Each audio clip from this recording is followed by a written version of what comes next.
सूर्यकोटि समप्रभ निर्विघ्नं कुरु मे देव सर्वकार्येषु सर्वदा। सरस्वती नमस्तुभ्यं वरदे कामरूपिणी विद्यारम्भं करिष्यामि सिद्धिर्भवतु मे सदा।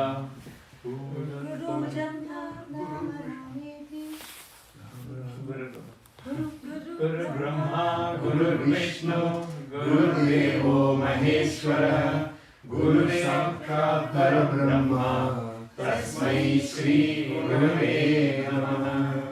कूजन्तं राम रामेति मधुरं मधुराक्षरम् आरुह्य कविताशाखां वन्दे वाल्मीकि कोकिलम्। मनोजवं मारुततुल्यवेगं जितेन्द्रियं बुद्धिमतां वरिष्ठं वातात्मजं वानरयूथमुख्यं श्रीरामदूतं शिरसा नमामि।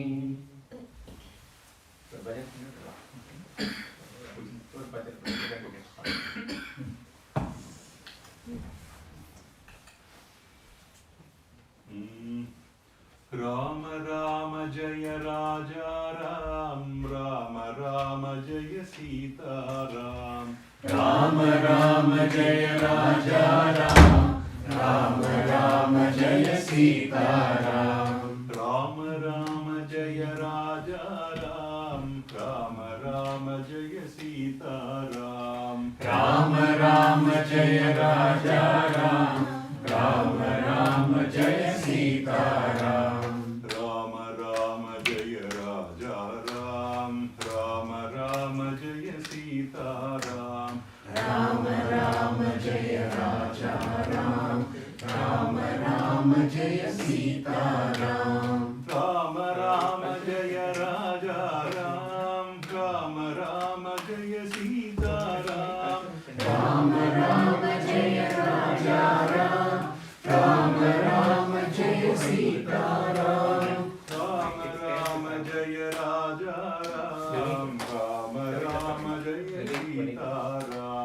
राम राम जय राजा राम राम राम जय सीता राम। राम राम जय राजा राम राम राम जय सीता राम। राम राम जय राजा राम राम राम जय सीता राम। राम राम जय राजा राम राम राम जय सीता राम। राम राम जय राजा राम राम राम जय सीता राम। राम राम जय राजा राम राम राम जय सीता राम। राम राम जय राजा राम राम राम जय सीता राम। राम राम जय राजा राम राम राम जय सीता राम।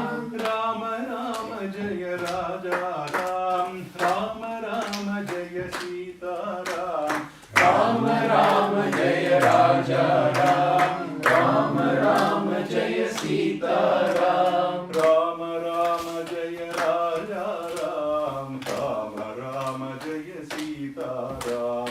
राम राम जय राजा राम राम राम जय सीता राम। राम राम जय राजा राम राम राम जय सीता राम। राम राम जय राजा राम राम राम जय सीता राम। जय। Hari Om. So, we've been learning Valmiki Ramayana now for the last few months. In Sanatana Dharma, the core goal across all the different seemingly varied paths has been very clear, and that has been one of mukti or liberation, as the word is often used. So whether on the surface they may all look very different. Somebody is doing Vedic rituals, somebody may be listening to a story, somebody may be doing bhajan, somebody may be doing, there may be one philosophy that will talk about exercises and the physical act of yoga. And on the surface, although they may all look very different, the underlying theme and the underlying goal of everything is eventually we have to bring you back to the motorway. So maybe if you have a cycle, maybe you'll have to take a by-lane, etc. before you come there. If you already have a fast-track car, then you can directly go on that path of meditation and yoga. But ultimately, the goal of human life has been about mukti, which is why even the word yoga means union with the higher. So within our Sanatana Dharma Vedic literature, there are multiple different avenues depending on each individual person, what they want, what is most appealing to each person's personality, because ultimately this is an inward journey. It is not about, on the surface they may all look different, but each person is trying to take an inward journey. So that's been the core theme in which all of this has been organized. So within that, we are looking at one aspect called itihasa, or as the word suggests, as it happened. So itihasas, there are two itihasas in Sanatana Dharma. Valmiki Ramayana is one, and then Mahabharata. So right now we are learning Valmiki Ramayana. And we saw that Ramayana has got 7 chapters, and it's also referred to as one of the first poems in Sanskrit literature, or Adi Kavi as Valmiki is called. 24,000 verses or shlokas spread over 7 chapters or kandams. Balakandam contains the first 24-25 years of Rama's life. That was about 2,200 shlokas. We then saw Ayodhya Kandam, which covered the events over about 3 to 4 weeks and almost 6 to 7,000 shlokas across that. And then we looked at the journey of Rama, Lakshmana and Sita through the forest, which is called Aranya Kandam. And just now we concluded Kishkinda Kandam, where the brothers have been trying to find Sita through the whole journey. Through these last few months, we have also seen how Ramayana, you can look at this either as in one way as a story and enjoy it. You can look at it as a poetic masterpiece and enjoy the Sanskrit poetry in that. It's also deeply spiritual, and there are multiple learnings through that. And there is also, you can look at this as a role model. So Rama as a person who has gone through many adversities, he has never had an easy life, but how he has stood by his principles or by dharma, and how he has lived through life. There are learnings to be taken. It's almost like a mirror. Each person, depending on where they are, will take something from that whole journey. Right? So in Kishkinda Kandam, which is also called Moksha Kandam, we saw different characters who got moksha at the hands of Rama. We saw Jatayu, we saw Kabanda, we saw Shabari. A few main learnings that we saw in Kishkinda Kandam. One of the first thing was any kind of attachment, whether it is a human or a divine. If there is attachment, grief is just right behind, not too far away. It's just going to make its mark pretty soon. So we saw that was one of our big learnings we saw on attachment. And we saw how Lakshmana was giving the message to Rama saying, Ati sneha parishwanga vartiradrabi dahyate. That even a wick of oil, we see this wick, if it is dipped, even if it is a wet wick, once it is dipped in oil, even that can catch fire. So attachment is a very dangerous thing, is one of the learnings we saw in that. We also saw what is the difference between attachment and love. Right? And attachment, usually there is a sense of selfishness, there is an I and there's an I want from this. We saw that as one of the big learnings through the whole thing. And we realized how we use these words interchangeably, but we can, once we understand the meaning, we can use that to our advantage. We saw Hanuman as a role model for someone with eloquence. We used the word Vakpatutvamcha as one who is very eloquent. And we saw how that he brought to life and how Rama praised him in the first time they met. In Kishkinda Kandam, we learnt about the importance of a guru and satsang. So Hanuman plays the role of a guru, where he unites Sugriva with Rama, or Rama and Sugriva unites them, and the symbolism of that through the Rishyamukha Parvat is that in the company of the rishis, the mukha of the rishis, when we are there, which is when we are in satsang, no worries, which in this case no anxiety, which Bali actually represents symbolically, that cannot torment or torture the jiva, which is why satsang plays such an important role in Sanatana Dharma. And then finally, when Vali was killed by Rama, he also explained certain subtle nuances of dharma. Because Vali tried to tell him why his killing was incorrect, and Rama tried to explain to him that you need to kind of understand dharma is a very subtle thing, and one who is already not following dharma cannot stand on a pedestal and preach about dharma, right? And then finally we saw Tara's diplomacy and you know how she helped manage Lakshmana's anger. And then the armies have now departed in the four directions. In the last class, we had just done a recap where the Vanaras have met Sampati, and Sampati tells them he has been waiting for 300 years on the guidance of his guru Nishakara. And he said, each time I felt like, you know, there is no purpose to my life, what am I doing here, I cannot fly, my wings have been burnt and I am already in grief over my brother. And each time the only thing that I could hold on to was the words of my guru. And again, it's a reminder of the role of faith. And they say you need faith in the scriptures, you need faith in yourself, so faith in the Shastras, faith in yourself. We need faith in our guru, but most importantly, we also need faith in the teaching that the guru has given us. You know, Pujya Swami Tejoman ji often says in Hindi, log guru ko mante hain, lekin guru ki nahi mante. Means people are very good at saying, oh, you are my guru and we kind of respect you, but they will not listen to what the guru has said. They will try and adapt the thing, no, what does the guru know what I need? So they will all adapt it accordingly. So faith in the teachings of the guru is very important, and Sampati gives them that teaching. And then finally the Vanaras have all reached the ocean. And they are all exuberant, they are finally thinking, at last we made a big breakthrough, we are going to be able to get there. But what do they see when they arrive at the ocean? Right? The ocean is gigantic creatures that are playing in the ocean. At some places the ocean is calm, in some places it is playful, and in some places it feels like there are huge tsunamis coming. So very soon all that enthusiasm starts to get into a bit of doubt, and before you realize it gets into despair. And at that time Angada, as the leader of this southern contingent, realizes he cannot let despair take over. And he starts to kind of get everybody excited and says, tell me, how far can you fly? We have to cross Shatayojana Vistirna. So we have to cross 100 yojanas, which is about 800 miles. Each of you are Vanaras, so you should have all the ability to jump or the ability to take leaps. How far can each of you go? So Gaja comes and says, I can do 10 yojana.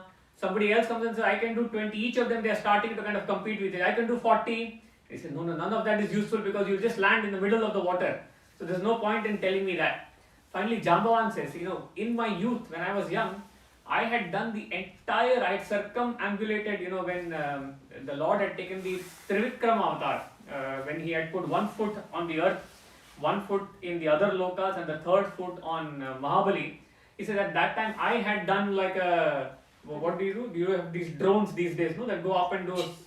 So Jambavan was one of those drones. He said, I had gone around the whole earth, I had so much capacity, but right now I am old, I cannot do that. So he is lamenting. Angada says, I can do 100 yojanas. I am reasonably sure. Only catch is, I don't know if I'll have enough energy to come back. So they all say that is of no use, because as a leader, we cannot let you take a risk and put your life. It is our duty to protect you. So when they are all kind of looking at this, in this situation, there is one Vanara who is not speaking anything. He has not put his hat in the ring. He has not said how much he can jump or anything. He is sitting alone on top of a rock, looking out in the distance, looking completely lost. And at that's when Jambavan looks at him and he says, Jambavan addresses him. He says, Veera Vanara Lokasya. He says, in the whole world of Vanaras, you are the Veera, you are the bravest. Sarva Shastra Vidhamvara. So you are not somebody who knows a little bit of Shastra. Navavyakarna Pandita. You are well versed in all the Shastras. This Tushnim Ekantamashriti. Why are you then sitting so quietly? Oh Hanuman, Hanuman Kim na Jalpasi. He says, Hanuman, why are you so quiet? And then he starts to remind Hanuman. He says, Hanuman, do you not know your prowess? Have you forgotten what your capabilities are? Garuda, I have seen, he says, Garuda, who's the king among all the Pakshis, he will be flying out in the sea, and his ability to suddenly swoop down into the sea, pick up a water snake and go away without even realizing what's happening, almost like a very surgical attack. That's the capability that Garuda has. Such is the power in your shoulders. He says, you are comparable to Sugriva. Don't think you are just a minister or just another Vanara. You are comparable to Sugriva. In fact, in valor, in prowess, you are almost an equal of Rama and Lakshmana. Hanuman, you don't know what your powers are. He then starts to remind him. He says, Balam Buddhishcha Tejascha. So Balam, so strength, intelligence, in brilliance. Sattvam cha hari pungava. He says, you have no idea how capable you are. And then he reminds him that when Vayu had met his mother, Anjana Devi, he had told her that you will have a son who will have my qualities in many ways. He says he'll be Viryavan, he will be Buddhi Sampanna, he'll be very intelligent. And he says Mahasattvo, Mahateja, Mahabala. So it's like superlatives in all form. Mahabala Parakramah. And he says this boy will be able to, he'll be my equal in taking a leap and jumping across.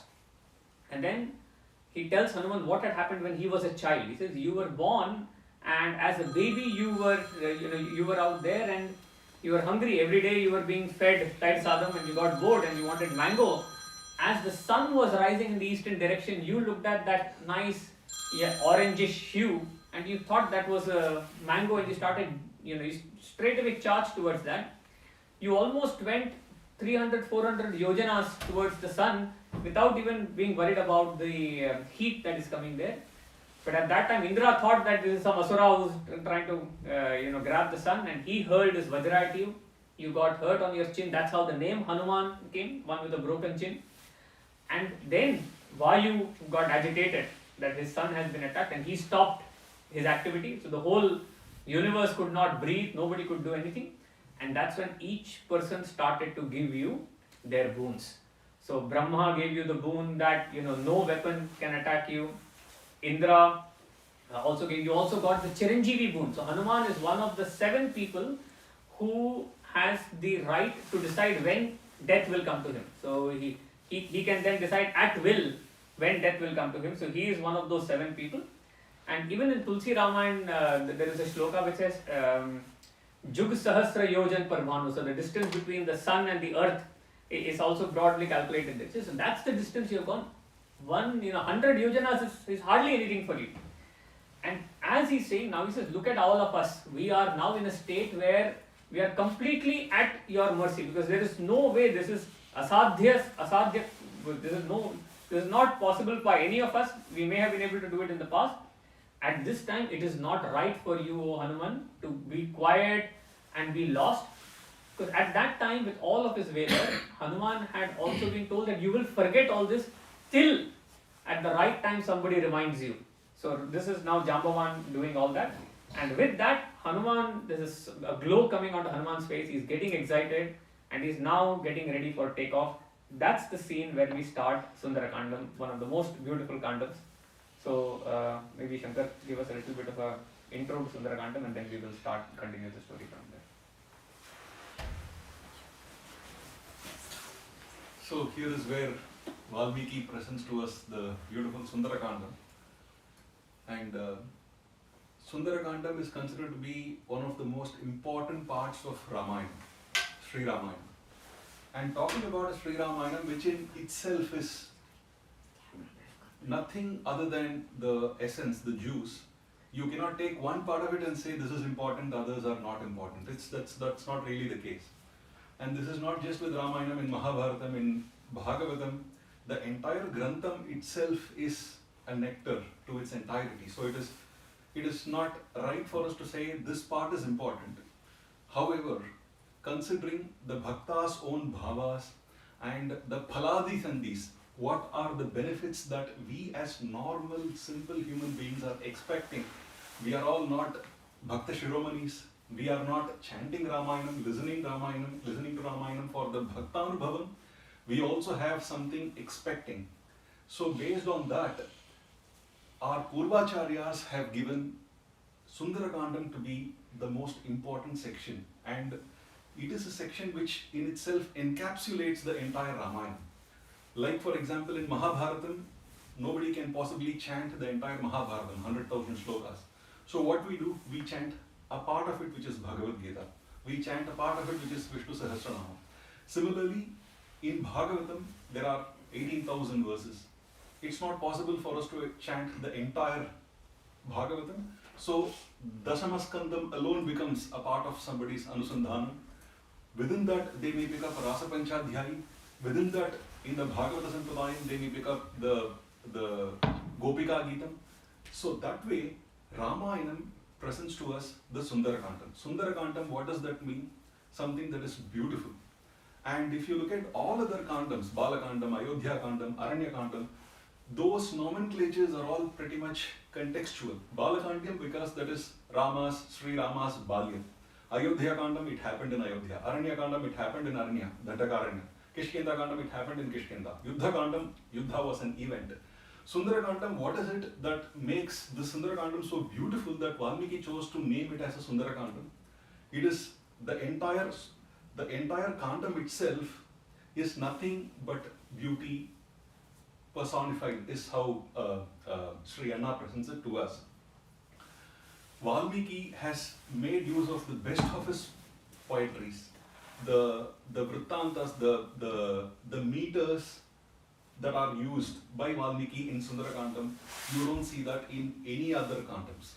But above all, this is a Kandam that Valmiki sets aside only to talk about a Bhakta that is Hanuman. Because suddenly it appears to be not Ramayana anymore, it appears to be Hanumanayana. But what does Hanuman in turn talk about? He talks about Rama only. This Kandam talks purely about a Bhakta. In Ayodhya Kandam, there is a Bharata coming in, there is a Guha coming in. In Yuddha Kandam, there is a Vibhishana coming in. In Kishkinda Kandam, there is a Sugriva coming in. But here in Sundara Kandam, there is no Hanuman coming in. Hanuman is Sundara Kandam. So that makes it in specific, in particular, Sundara Kandam makes itself to be. It's too hot. Can I just switch off? That makes Sundara Kandam a very special Kandam in itself, and that is the reason it is named as Sundara Kandam, among various other things. But it is not just this. It is not just this. Here, it is trying to convey a lot more meanings than something that meets the eye.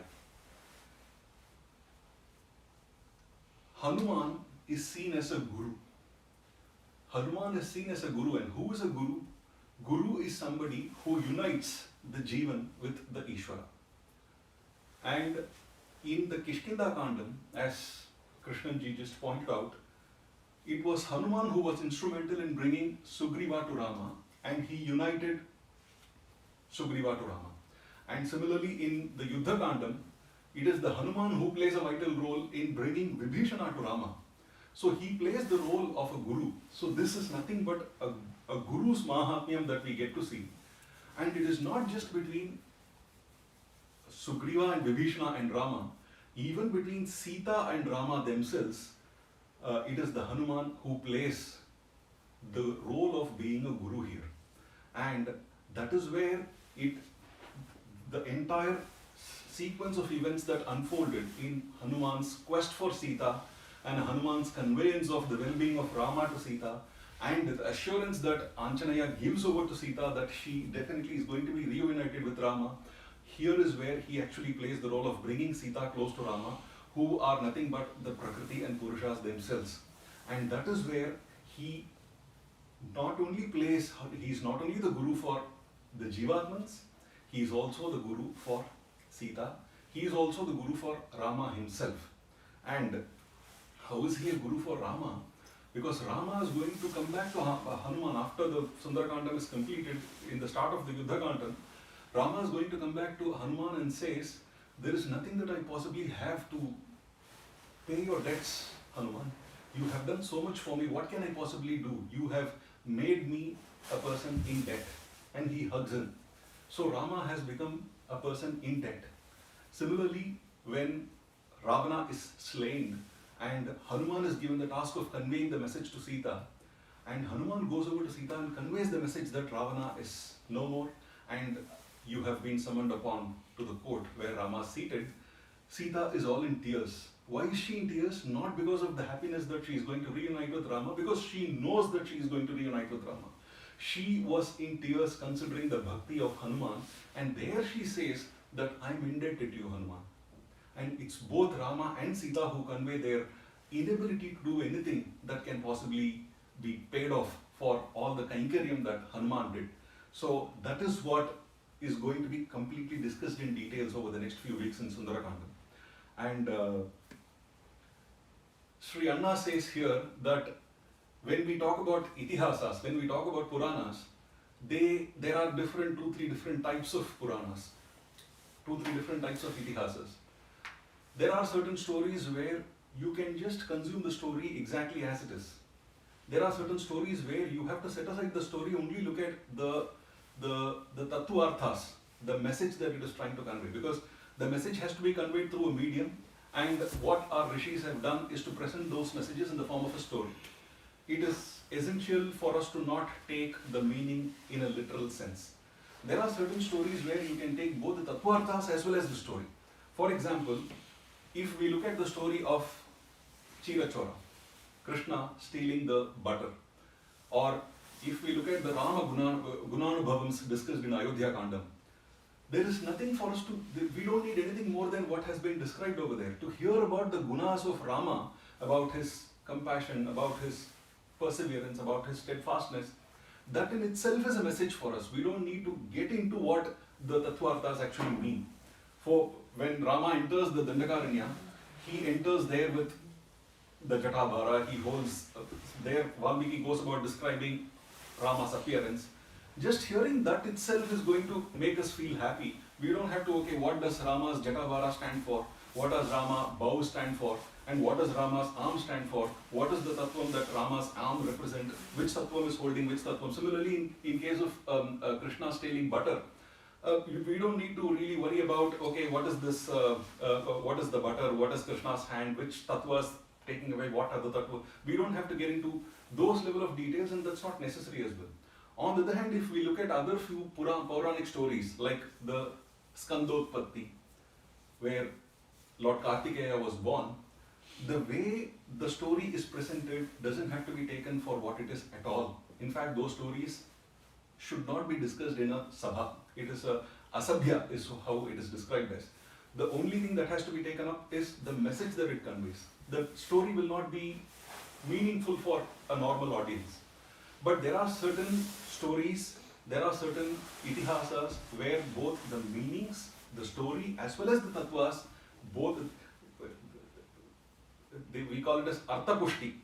There is both a story which itself is quite captivating, and it also has a very deep meaning which has to be analyzed, which can be analyzed if we so will, and it has those tattvas as well to be conveyed over to us.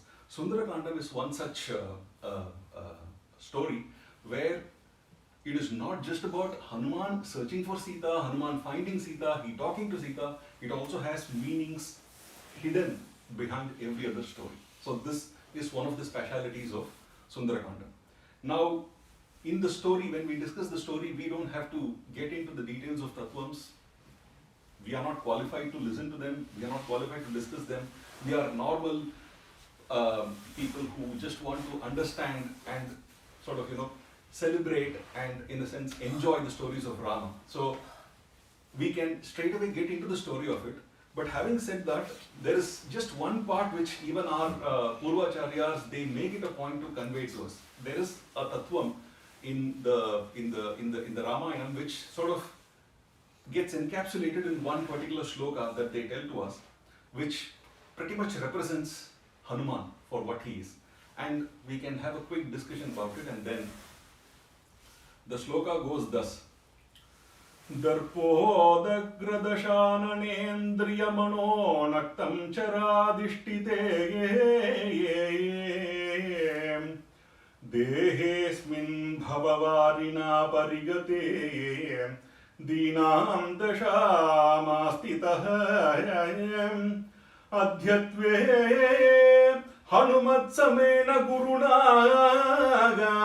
prakyapitarthah puman lanka ruddha videha rajatanaya nyayena lalapyate hanumatsamena guruna. Here Hanuman is presented as a guru. The tattvam that the Purvacharyas are presenting in front of us is, there is a Ravana who has 10 heads. All these 10 heads are represented as 10 Indriyas. And Ravana himself is represented as a Manas. these are like technical subjects, but it still makes sense for us to quickly understand what exactly this represents here. So there is a 10-headed Ravana, which is nothing but the manas that is encumbered with all these 10 different senses. And in terms of gunas, Ravana is represented as the Rajoguna because he is an embodiment of Kama, Krodha and all those.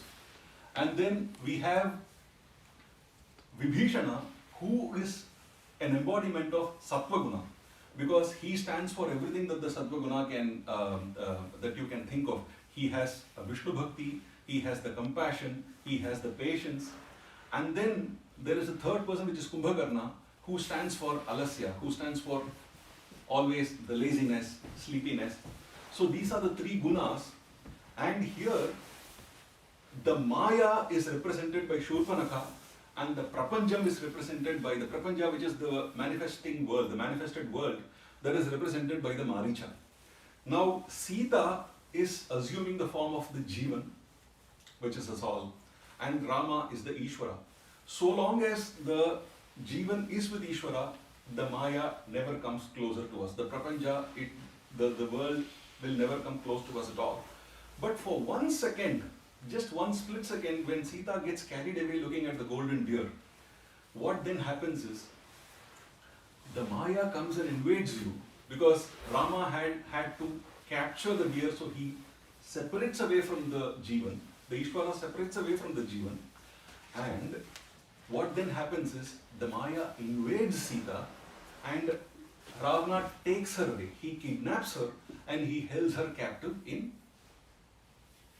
the Ashokavana.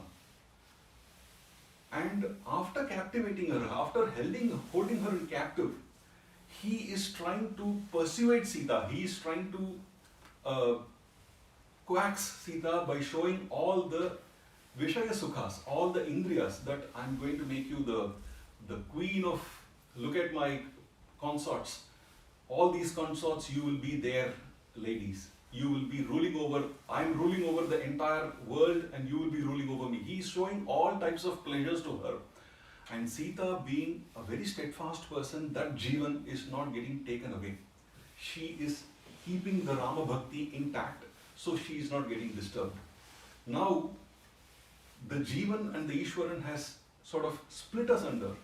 Somebody would have to come in and unite them.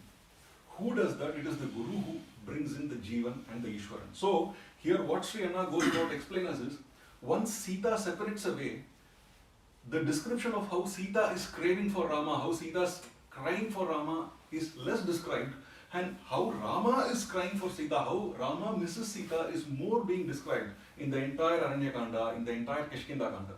So this sort of goes about to say that more than us wanting to be united with God, the Bhagavan is craving for us to come closer to Him. We just don't know that. We think Bhagavan is some sort of an all-powerful person and He is carefree and it is I who is suffering. Certainly not the case. Whatever that we are undergoing, multi times over it is being suffered by the Bhagavan himself. And it is only the Guru who knows how much he is suffering, how much she is suffering, and it is the Guru who comes in to unite them two. And there it has to be a Guru who is a real qualified Guru. This is where Jambavan inquires who is actually capable of taking a leap of 100 yojanas. It is not Gava, it is not Gavaksha, it is not Sarabha, it is not Gandamadana, it is not even Angada, it is not even Jambavan himself. Because all these are sort of half-baked gurus. There is no point in going behind half-baked such gurus at all. They would not be able to undertake the mission of bringing the Jiva with the Ishvara. It is Hanuman who is able to ultimately bring the Jivas and Ishvaras. And once they do that, the Bhagavan, which is Rama, he becomes an indebted person. He is unable to pay for what he has, what Hanuman has done. Because the only thing the Ishvara can give to the beings, which is the most superior gift, is the moksha. The Ishvara gives away the moksha to the Jivans, and here Hanuman says, I don't need moksha. He stays back as a Chiranjeevi. He says that for me, nothing other than Ramayana is of any consequence. There is nothing more special than a Ramayana. I will stay here and I will keep chanting Ramayana. I will just keep chanting the Ramanama. So Rama, who would have given away the moksham to Anjaneya, to Hanuman, has also been denied. So that way he becomes a person in debt. That is what a guru does to the Jivan and the Ishwaran. And this is where the Sunthara Kandam becomes the true Sunthara Kandam in itself, because it shows about what a guru does to us, and it is the guru's vrittantam, it is the guru's mahatmyam that is being discussed in the Sunthara Kandam. And Sunthara Kandam is also seen as what we call it as Kamyartha Grantham, meaning for us all, whoever want anything in life, we need to get settled, we need to get rid of virodhis, we need to get rid of bad things happening around us, good things have to start happening, the satipatis who are separated would have to get united, my daughter has to get married, I have to get settled, there has to be more prosperity coming in. For all these, there are Puranas after Puranas which sing in praise of Sunthara Kandam. So in the Sunthara Kandam, we chant the Sunthara Kandam, the entire Ramayana gets encapsulated, because in the Sunthara Kandam, Hanuman starts singing the entire Ramayana in order to convince Sita that he is the true messenger. We are going to discuss that in the story. So he starts off with Raja Dasharatho Nama Rathakunjara Vajiman. He sort of, in a crisp, precise manner, he narrates the entire Ramayana, and after he gives away the Ramanamankhitam Chedam, after he gives away the ring of Rama, final word of assurance that Anjaneya gives to Sita is, you are going to go back to Ayodhya with Rama, and you are going to sit next to Rama when the Pattabhishekam happens. So the entire Ramayana end to end is covered in the Sunthara Kandam itself. So it is therefore seen as an encapsulation of the entire the Ramayana, and if we chant Sunthara Kandam, it gives us the same results, it gives us the same phala of chanting the entire Ramayana itself. And there are different such formats, multiple, there in the Uma Samhita it is discussed that there are certain formats where you can chant 68, there are 68 sargas in the entire Sunthara Kandam. You can chant 68 sargas over 2 days, 3 days, 10 days, 60 days, 1 year. There are different such formats, and chanting the Sunthara Kandam, listening to the Sunthara Kandam, speaking about the Sunthara Kandam, about Hanuman's Prabhavam, will get us everything that we seek for as Jivans, gets us all the prosperities, and it also gives us the Rama Bhakti, it also gives us the Rama Sakshatkaram. Now these are not the simple words, I mean, I'm just a mouthpiece, just conveying what I'm hearing from Sri Anna here. And these words are not simple words that Sri Anna just dishes out that easily. Rama Sakshatkaram is something that one can only just imagine how great it can possibly be. Sundara Kandam is the medium for us to achieve that, is what Sri Anna says. And possibly, it also gets us the moksha. And he says possibly because if we want it, that is also there for us, is how he finally closes on the Mahatmyam of Sunthara Kandam, and thereon we will get into the story of what actually happens in the course. So Anjaneya is all but ready, standing in his inclined posture on the Mahendra Parvatam, ready to take the leap, and his posture itself, he has already taken the huge, magnanimous, big, huge Vishwarupa, and that itself has started causing all these tremors on the earth, that all these the hill-dwelling, the mountain-dwelling creatures have started coming out because they were sensing something was happening, and he is going to take the leap, and we are going to be discussing, we are all going to be imbibing the nectar of Sunthara Kandam over the next few weeks. So looking forward to that. What is the Richter scale? That's a good point, because he as the Vanaras, as Jambavan has explained to him, and Hanuman's enthusiasm is increasing, he also finds himself increasing in size and stature, right? And they say Ashta Siddhi Nam Nidhi Ke Data. So one of the 8 Siddhis Hanuman has is the ability to increase his size, but also to reduce it as needed.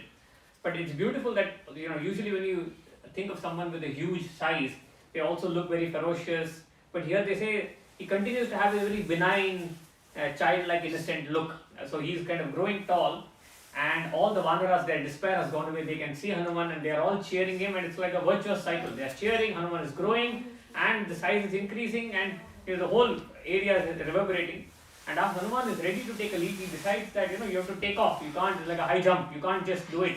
He says, doing it on the earth may not be able to take it, I need to climb on a mountain. So Hanuman climbs that Mahendra mountain, and now it looks like there is a mountain on top of a mountain. That's the way the whole scene is.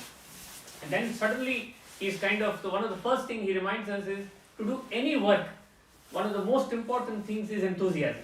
So Hanuman then kind of whips up the enthusiasm. He says, I will be able to easily go there, I'll be able to achieve this. In fact, I can go around Mount Meru many thousand times. What is this 100 yojana? I'll be able to do that. He then looks at all these Vanaras and he says, I am the son of Vayu, and Vayu pervades everywhere. There's no place where Vayu cannot reach. So as Vayu's, as Vayu Nandana, nobody can stop me. I will not be able to, nobody can stop me from all of this. And as he's climbing the mountain, the Mahendra mountain, and he's getting ready out there, one of the first things, he's kind of whipping up. So as Shankar said, all the creatures, the serpents are coming out. They are hissing. They are kind of then, putting their fangs on the rocks. The rocks are then, because this whole Mahendra mountain was full of rich minerals. So it's kind of completely assumed a beautiful different colors, almost like a carpet of red, green, yellow, different colors. As Hanuman's tail is whipping with the wind and the breeze, the flowers are all kind of flying out and they are falling on his body. So he's looking like a completely flower-clad mountain. And as Hanuman is getting ready, he's telling everyone, I am like Rama's arrow. Like, just like Rama's arrow will kind of, go and do the work it has to do, I will go to Lanka, I will find Sita and I will complete my task. If I don't find Sita in Lanka, I will go and find, even if she is in heaven or any other world, I will find her. If worst case I don't find them, I am going to bring the whole Lanka, I will tie Ravana and bring him back. So just like Rama's arrow will go do the work and come back, I will do Rama's work. Rama's arrow, when it finishes the work, it doesn't remain there. It comes back to Rama's quiver. In the same way, I will finish the work and come back to Rama's feet. Rama's arrow has got Rama written on it. In the same way, my lips, my heart will always have Rama chanting. So that's how I have now no doubt that my work will be a success. So he kind of whips up his enthusiasm. And before he's about to start, who does he pray to? Right?